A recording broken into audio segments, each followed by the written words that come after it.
ಆಯಾಮ academy of fine arts ಪ್ರಸ್ತುತಪಡಿಸುವ ಹಲವು ವಚನಕಾರರ ವಚನಗಳನ್ನಾಧರಿಸಿದ ದೃಶ್ಯರೂಪಕ ಅನುಭವ ಮಂಟಪ. 12ನೇ ಶತಮಾನದ ವಚನ ಸಾಹಿತ್ಯದ ಕಾಲವನ್ನು ಕರ್ನಾಟಕದ ಪುನರುಜ್ಜೀವನದ ಕಾಲವೆಂದೇ ಭಾವಿಸಲಾಗಿದೆ. ಹಿಂದಿನಿಂದ ಆಚರಣೆಯಲ್ಲಿದ್ದ ವರ್ಣಭೇದ, ಲಿಂಗಭೇದ, ಸಾಮಾಜಿಕ ಅಸಮಾನತೆ, ಆರ್ಥಿಕ ಅಸಮಾನತೆಯ ವಿರುದ್ಧ ಬಂಡೆದ್ದ ವಚನ ಚಳುವಳಿ ಹೊಸದೊಂದು ಸಮಾಜದ ಸೃಷ್ಟಿಗೆ ಕೈ ಹಾಕಿತು. ಹೊಸ ಸಮಾಜದ ಸೃಷ್ಟಿಗೆ ಸಾಧನವಾಗಿ ಸಿಕ್ಕಿದ್ದು ವಚನಗಳು. ವಚನಗಳ ಕ್ರಿಯಾತ್ಮಕತೆಗೆ ಕೇಂದ್ರ ಬಿಂದುವಿನಂತೆ ಕೆಲಸ ಮಾಡಿದವರು ಬಸವಣ್ಣನವರು. ಅವರು ಸಾಮಾನ್ಯ ಜನರ ಯೋಚನಾ ಲಹರಿಯ ದಿಕ್ಕನ್ನು ಬದಲಾಯಿಸಿದರು. ಜಾತಿ ಲಿಂಗಭೇದವಿಲ್ಲದೆ ಶಿವತತ್ವವನ್ನು ಎಲ್ಲರಿಗೂ ಸಾರಿದರು. ಲಿಂಗಧಾರಣೆಗೆ ಅವರು ಇವರು ಎಂಬ ಭೇದವೇ ಇರಲಿಲ್ಲ. ಅಲ್ಲಿ ಎಲ್ಲರೂ ಸಮಾನರು. ಈ ವಿಷಯದಲ್ಲಿ ವಚನಕಾರರು ವರ್ಣಾಶ್ರಮ ಧರ್ಮಕ್ಕಿಂತ ಒಂದು ಹೆಜ್ಜೆ ಮುಂದೆ ಹೋಗಿ ಸ್ತ್ರೀಯರಿಗೂ ಲಿಂಗಧಾರಣೆ ಮಾಡಿದರು. ವಚನಕಾರರು ರೂಪಿಸಿದ ಅನುಭವ ಮಂಟಪ ಅಭಿವ್ಯಕ್ತಿ ಸ್ವಾತಂತ್ರ್ಯವನ್ನು ಎತ್ತಿ ಹಿಡಿದ ಮಹಾಮನೆ. ಅಲ್ಲಿ ಬಸವ, ಅಲ್ಲಮ, ಚೆನ್ನಬಸವರಂತಹ ಮಹಾಮೇಧಾವಿಗಳಿಂದ ಹಿಡಿದು ಸಾಮಾನ್ಯ ಕಾಯಕದ ವಚನಕಾರರವರೆಗೆ ಅಸಂಖ್ಯಾತ ಜನ ನೆರೆಯುತ್ತಿದ್ದರು. ತಮ್ಮ ಮನಸ್ಸಿನ ಆಲೋಚನೆಗಳನ್ನು ನಿರ್ಭೀತಿಯಿಂದ ತೆರೆದಿಡುತ್ತಿದ್ದರು. ತಮ್ಮ ತಮ್ಮ ಅಭಿಪ್ರಾಯಗಳನ್ನು ಹೇಳುವಂತಹ ವಾತಾವರಣ ಅಲ್ಲಿ ಸೃಷ್ಟಿಯಾಗಿತ್ತು.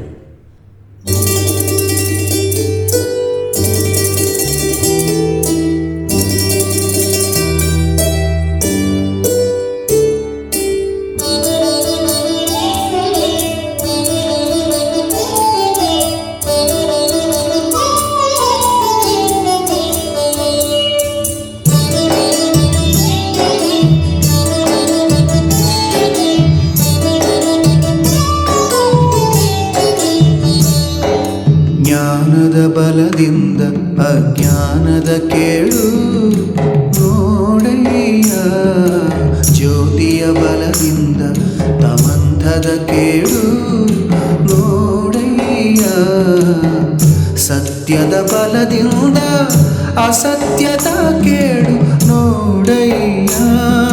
ಜ್ಞಾನದ ಬಲದಿಂದ ಅಜ್ಞಾನದ ಕೇಳು ನೋಡಯ್ಯ, ಜ್ಯೋತಿಯ ಬಲದಿಂದ ತಮಂಧದ ಕೇಳು ನೋಡಯ್ಯ, ಸತ್ಯದ ಬಲದಿಂದ ಅಸತ್ಯದ ಕೇಳು ನೋಡಯ್ಯ.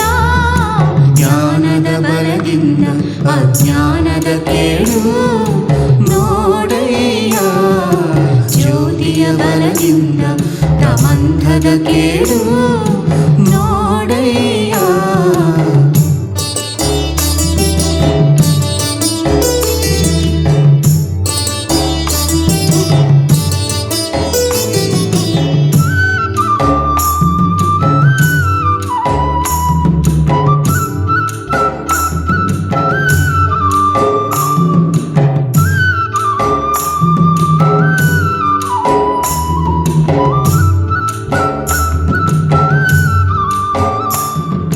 ಪರುಷದ ಬಲದಿಂದ ಅವಲೋಹದ ಕೇಳು ನೋಡಯ್ಯ,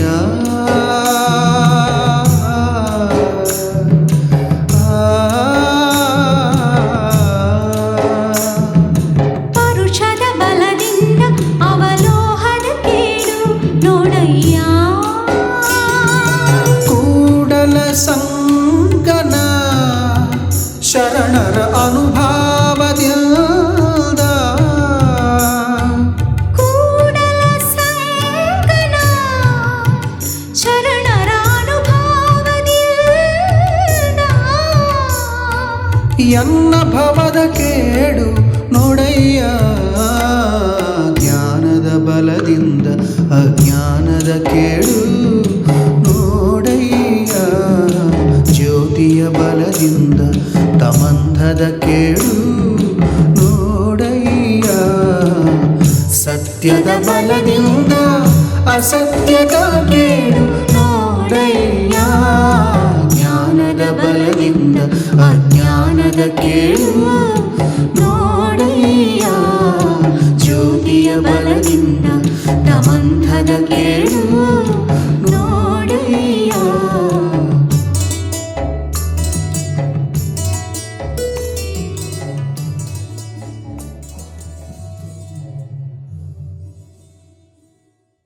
ಹರಗನ ಪಂಥಿಯ ನಡುವೆ ಕುಳ್ಳಿತ್ತು. ಹರಗನ ಅಂದರೆ ಶಿವಗಣ, ಕಾಯಕ ಜೀವಿಗಳು. ಹರಗನ ಪಂಥಿಯ ನಡುವೆ ಕುಳ್ಳಿತ್ತು. ಒಡೆತನವೆಂಬ ನಾಯತೇಜವ ಹೊತ್ತುಕೊಂಡು ಅಧಿಕಾರವನ್ನು ನಾಯತೇಜಿಗೆ ವಹಿಸುತ್ತಾರೆ. ಮಡದಿಯನ್ನಗರೊಳಗೆ ನಗರದ ಕತ್ತೆ ಅವರ ಜೊತೆ ಮಧ್ಯದಲ್ಲಿ ಕೂತಿದ್ದಾರೆ.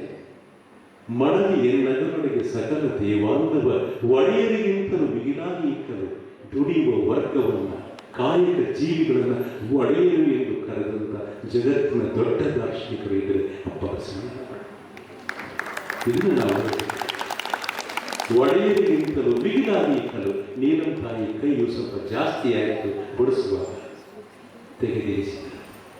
ಈ ಪರಿಯ ಆಯ ಹೆಚ್ಚಾದದ್ದು ಕಣ್ಣಿಗೆ ತೋರಲು ಕಲ್ವಿಷವಾದದ್ದು. ಪ್ರಸಾದ ಆಗಲಿ ಯಾವುದರಲ್ಲಿ ಆಗಲಿ ಹೆಚ್ಚಾದದ್ದು ವಿಷವೆಂದು ಭಾವಿಸಿದರಲ್ಲ ಬಸವಣ್ಣನವರು. ಕರುಣೆ ಚೆನ್ನ ಬಸವಣ್ಣನ ನಡೆದು ಕೊಂಡೆನಾಗಡೆ ಒಡೆಯ ಕೂಡಲ ಸಂಗಮ ದೇವ. ಇಲ್ಲಿ ಪ್ರತಿಯೂ ಕೂಡ ಒಡೆಯರೆ, ಅಲ್ಲಿ ದುಡಿಯುವುದು ಕೂಡ ಒಡೆಯ ಕೂಡಲ ಸಂಗಮ ದೇವ ನಾಯಕ ನರಕದಲ್ಲಿದ್ದ ಆ ಸಮಭಾವನೆ ಇದೆಯಲ್ಲ, ಅದು ನಮ್ಮ ಬಾಳ್ವಿಕೆಯ ಬೆಳಕು. ಇವತ್ತು ನಾವು ಆಳ್ವಿಕೆಯಲ್ಲಿ ನಡೀತಾ ಇದ್ದೇವೆ.